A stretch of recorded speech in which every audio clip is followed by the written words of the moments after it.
Bonjour tout le monde, voilà, on se retrouve pour une nouvelle vidéo.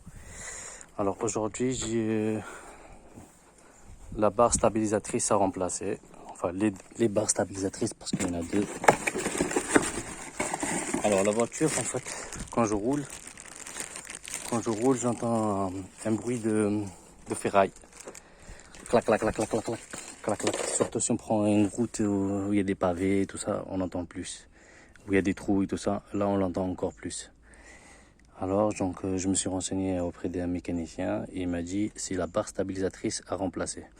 La barre stabilisatrice c'est quoi? C'est la barre que vous voyez qui relie l'amortisseur.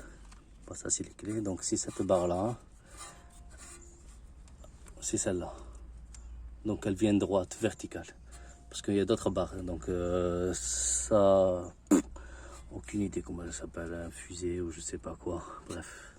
Je ne suis pas mécano. En tout cas, il m'a dit que c'était celle-là. Le bruit vient de celle-là. Au début, moi, je me suis dit peut-être c'est un amortisseur. Mais l'amortisseur, il fait pas un bruit comme ça et ça se voit. Donc, c'est la barre stabilisatrice à remplacer. Donc, c'est cette barre qui vient de là à là. Avant de la commander, donc je vous conseille fortement de prendre 1 mètre. Vous prenez bien à l'axe de là, à l'axe qui est derrière. Là.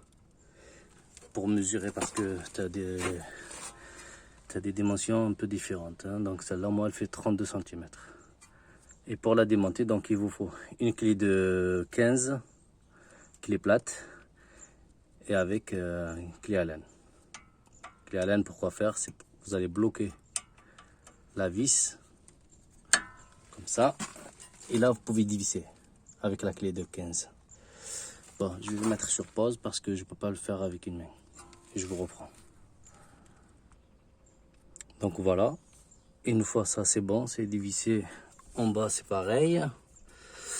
Donc on va simplement repousser ça ou tirer d'en bas, histoire de sortir un côté pour que l'autre puisse arriver facilement. Mais ça a l'air un peu dur, donc je vais chercher peut-être un outil. Ouais, je vais chercher un outil. Ça a l'air un peu dur. Ou peut-être il faudrait que je remonte l'amortisseur. Non, ça va rien changer. Non, ça va rien changer, donc il va falloir forcer dessus. Bon. Donc voilà, je reviens vers vous. Alors, c'est vrai que c'est très très serré, donc ça sert à rien de taper dessus parce que, comme vous voyez, c'est un peu de travers là. Donc ça sert à rien de taper dessus parce que même si vous tapez dessus, vous allez galérer à faire rentrer de la nouvelle. Donc ce qu'il faut faire, vous prenez un cric. Vous prenez un cric, vous le mettez juste en dessous de triangle.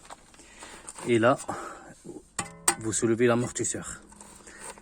Une fois que ça va monter tous ensemble, ça aussi, ça va monter avec. Et là, regardez. Et là, ça sort facilement. Et ça rentre facilement. Donc, ne tapez pas, ça ne sert à rien. Et là, vous avez cette partie, elle s'enlève. Donc, enlevez bien la partie d'en bas pour remettre celle qui est au-dessus. Voilà, voilà. Donc, je vais mesurer pour être sûr que c'est la bonne.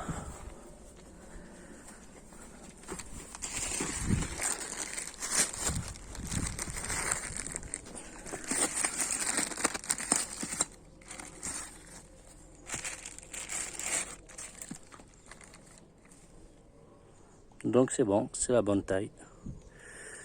Et on va procéder au montage. Mais c'est vrai, comme ça, elle n'a pas l'air abîmée. Mais bon, on verra. Le mécanicien il m'a dit que c'était celle-là. Donc, pour le montage, sens inverse, hein, on monte celle au-dessus en premier et en bas en dernier.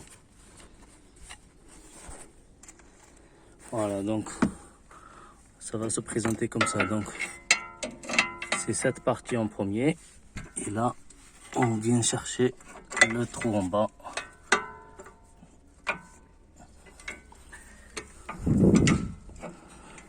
Bon, avec une main, il faudrait que je force un petit chouïa.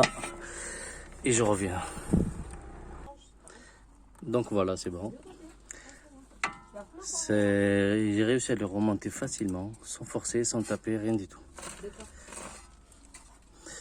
Voilà, voilà. Et on a juste à serrer les écrous et c'est bon. On repart avec une barre stabilisatrice toute neuve. Alors je vous dis à bientôt pour une autre vidéo.